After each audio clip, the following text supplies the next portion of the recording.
Welcome to video 9 in the story of Abraham, in which we will explore Genesis 20.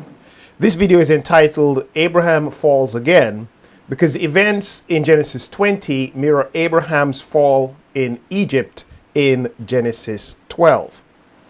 When we last left Abraham, he had matured in his role as a covenant partner with Yahweh by interceding for Sodom.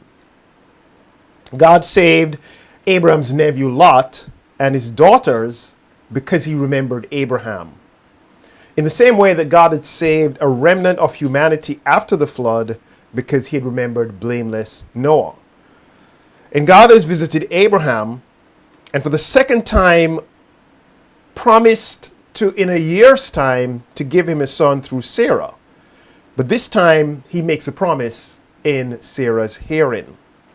So all in all, in our last encounter with Abraham, we left him on a positive note. Well, in Genesis 20, we find, as we've become accustomed to expect, that Abraham is a mixed bag of fear and faith, of good and bad, of pluses and minuses. And we will see him fall again in Genesis 20. We read in verse 1, "From there Abraham journeyed toward the territory of the Negeb and lived between Kadesh and Shur, and he sojourned in Gerar. And Abraham said of Sarah his wife, 'She is my sister.'" We remember this, right? "And Abimelech, king of Gerar, sent and took Sarah." So after Abraham's intercession with God and the promise of the birth of Isaac in a year's time, Abram travels from Mamre near Hebron and goes south toward the Negeb, and he sojourns in Gerar, which is a little north of Gaza. Amazingly, after all he has been through with God, Abram opts again for the "she is my sister" deception. And he does this to protect himself, and this results once more in Sarah being taken by a foreign king. Here we find Abraham has lapsed again into faithless scheming driven by fear. But the stakes are higher on this occasion. On the brink of Isaac's birth, Abraham puts a promise in jeopardy and potentially brings into question the paternity of Sarah's child by exposing her to being taken by another man in order to protect Abraham's personal safety.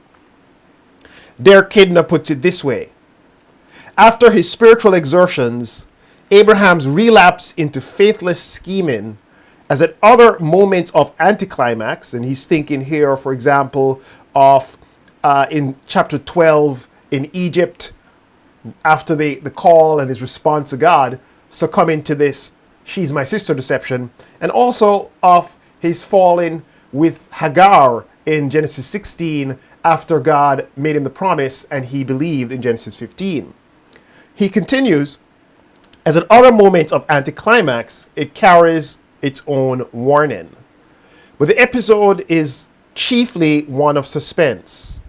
On the brink of Isaac's birth story, here is the very promise put in jeopardy, traded away for personal safety. If it is ever to be fulfilled, it will owe very little to man. Morally, as well as physically, it will clearly have to be achieved by the grace of God. So Kidner's point is, after Abraham's spiritual exertions in interceding for Sodom in Genesis 19, fear once more wins again over faith with Abraham, and it demonstrates that this promise is going to be fulfilled not because of Abraham's own righteousness, but because of God's grace in working with his flawed covenant partner. As we have learned, growth is not a straight line. It's not a movement on a straight line from point A to point B. There are detours. It's a lot messier than moving from A to B and involves, as we've seen with Abraham, a lot of ups and downs along the way. But God is working with us as we work towards a place that he wants to take us to, as he does with Abraham. Well, once again, God has to intervene on Sarah's behalf and to protect the promise. We read, "But God came to Abimelech in a dream by night and said to him, Behold, you are a dead man because of the woman you have taken, for she's a man's wife." Now Abimelech had not approached her. So he said, "Lord, will you kill an innocent people? Did he not himself say to me, she is my sister? And she herself said, he is my brother? In the integrity of my heart and the innocence of my hands, I have done this." Now Abimelech, whose name means "my father is king," protests to God that he has been deceived. And the text is at pains to point out that Abimelech had not approached Sarah. Most likely, this is to make clear that there is no question that the child Sarah would have would be Abraham's. The promise has been protected by God. Then God said to him in the dream, "Yes, I know that you have done this in the integrity of your heart, and it was I who kept you from sinning against me. Therefore, I did not let you touch her. Now then, return the man's wife, for he is a prophet, so that he will pray for you, and you shall live. But if you do not return her, know that you shall surely die, you and all who are yours." So God affirms Abimelech's ignorance that Sarah was Abraham's wife, and tells him that this was why he intervened to keep him from sinning against him. He says for this reason, he did not allow Abimelech to touch Sarah. And this again confirms Sarah's chastity and protects the promise of Sarah giving birth to a son from Abraham. Now, Abraham and Sarah, however, in this episode come across as potentially leading an ignorant Abimelech into sin and judgment from God. Abraham, who was supposed to bring blessings to the nation, again is in the position of bringing a curse. And here, on a partly innocent man.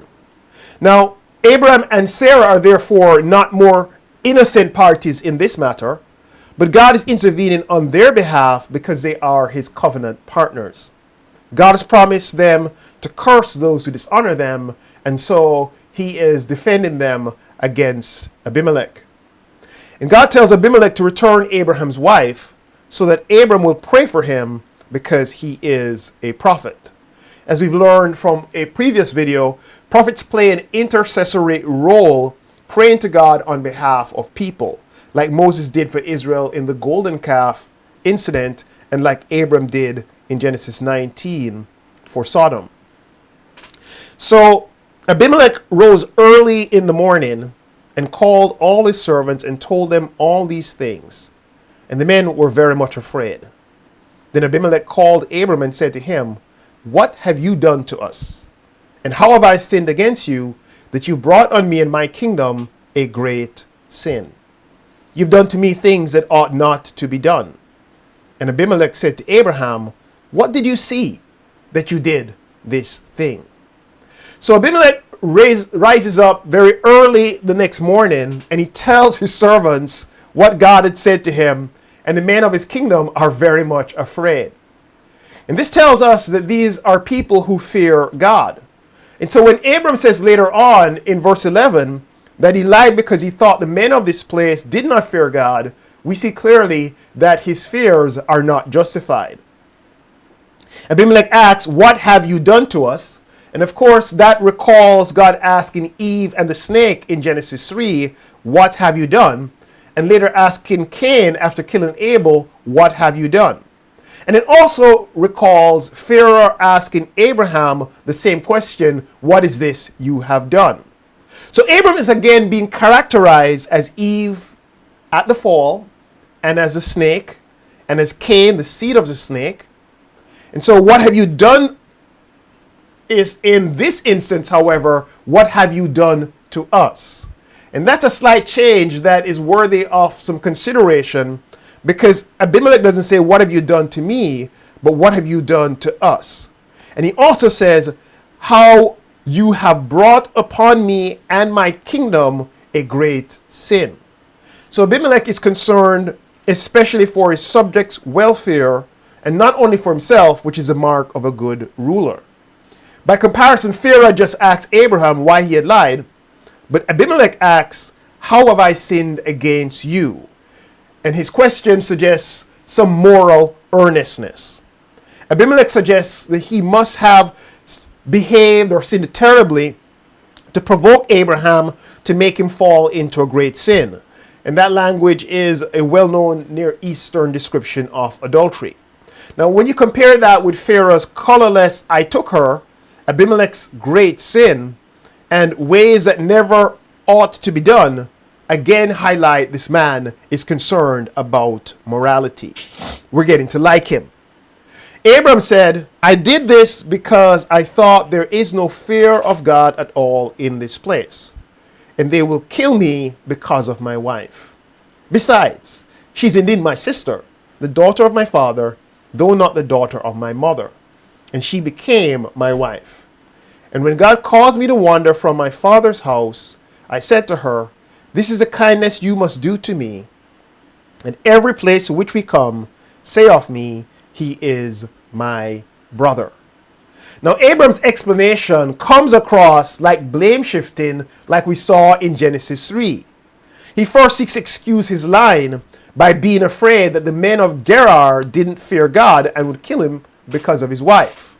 But we know from verse 8 that the men of Gerar did indeed fear God from their reaction to God's intervention in Abimelech's dream. And next, Abram justifies his lie on the basis that it is a half-truth. And then he mentions that God had caused him to wander from his father's house, thereby placing him in an insecure position, and so he had asked Sarah to tell this lie to protect him.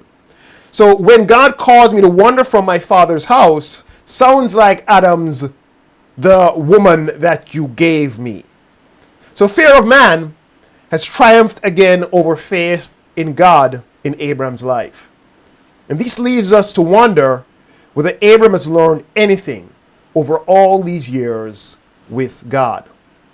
Abram's sin is seen, therefore, in a worse light when we know that God delivered him in Egypt and against foreign kings invading Sodom and Gomorrah, and that God has consistently blessed him and cursed those who act against him since Genesis 12 in accordance with his promise to do so. By now, Abraham should know better. He should trust God more by now. But if we reflect on our own lives, we could say the same about ourselves. I think, for example, of my own anxiety from time to time over my finances. And when I look back on the course of my life and at how God has always taken care of me and provided for me, even in a tough spot, my wife always says to me, "Well, by now you should know God's going to work it out." But I find that I'm always still tempted to be anxious. And so I think we can relate to Abraham that though we should know better, sometimes we struggle with our faith in God and we give in to fear. But God does not abandon Abraham. He continues working with him because he's taken him somewhere and he understands that it takes time in order for him to do so. The clear repetition of the wife scene, however, means we're intended to compare the Pharaoh wife scene and the Abimelech wife scene. When we compare the two scenes, we notice some similarities, but also some differences. Firstly, Pharaoh asks, "What is this you have done to me?" But Abimelech asks, "What have you done to us?" Pharaoh puts all the blame on Abraham, but Abimelech admits that he is partly to blame. Pharaoh is concerned for himself, but Abimelech is concerned for his kingdom. Pharaoh gives Abraham no chance to reply, but Abimelech gives Abraham a chance to reply. Pharaoh immediately expels Abraham from Egypt. Abimelech lets Abraham have the pick of the land. Pharaoh gives gifts to Abraham, but Abimelech gives gifts to Abraham and for Sarah's honor. So, when the two scenes are compared, we come away with a more sympathetic portrayal of Abimelech. And this makes Abraham's sin against Abimelech look even worse. It also tells us that not all the nations which are to be blessed through Abraham are like Sodom or Egypt. It is a mixed bag in terms of people that comprise these different nations. Well, in addition to returning Sarah like God told him to do, Abimelech gives Abraham gifts like Pharaoh did. We read, then Abimelech took sheep and oxen and male servants and female servants and gave them to Abraham and returned Sarah his wife to him. And Abimelech said, behold, my land is before you. Dwell where it pleases you. But unlike Pharaoh, Abimelech doesn't drive Abram out of the land, but treats Abraham like Abram treated Lot by telling him to dwell in his land wherever it pleases Abraham. Then, unlike Pharaoh, Abimelech also addresses Sarah. To Sarah he said, behold, I have given your brother 1,000 pieces of silver. It is a sign of your innocence in the eyes of all who are with you, and before everyone you are vindicated. So Pharaoh didn't even bother to address Sarah. She's completely objectified in the story in Egypt. But here we find that Abimelech tells Sarah that he has given her brother, and that word there, brother, he knows it's her husband, but it's a jibe at both Abraham and Sarah for the lie that Abraham is her brother. He's given her brother 1,000 pieces of silver as a sign of her innocence in the eyes of everyone traveling with her, to vindicate her in the eyes of everyone. You see, unlike Abraham, Abimelech is concerned for Sarah's honor. And again, the text is concerned to demonstrate that nothing happened between Sarah and Abimelech sexually, thereby protecting the promise that she would bear a son for Abraham from any adverse speculation. So Abraham prays for Abimelech as God said he would, and God hears his prayer.